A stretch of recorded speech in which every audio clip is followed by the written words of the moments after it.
राधे, जय श्री राम, जय Hanuman. Hello friend, welcome to my blog.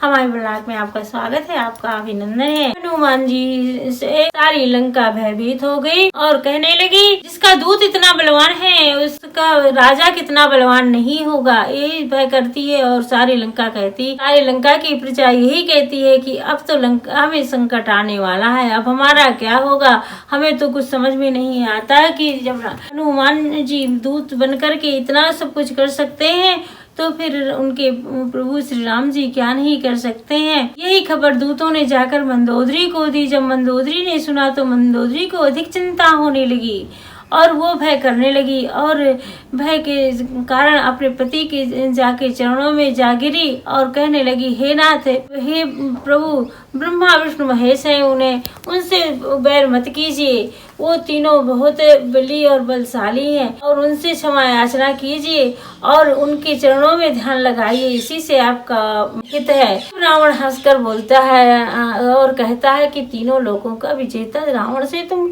ये अपेक्षा करती हो कि मैं भय करूं? अरे स्त्री तो होती ही है डरपोक, तुम डरपोक हो। ऐसा कहकर रावण तेज हंसने लगता है। मंदोदरी तरह तरह से समझाती है लेकिन उसकी समझ में नहीं आता।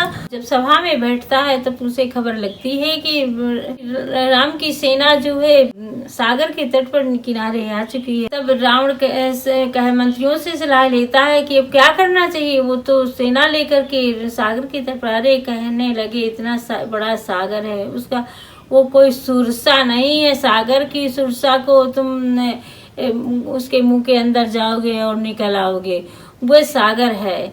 उससे और कहने लगे, आप चिंता मत कीजिए, आप तीनों लोगों के विजेता हैं, आप मनुष्य और वानर की सेना से भयभीत हैं। आगे की कथा कल होगी। जय श्री राम, जय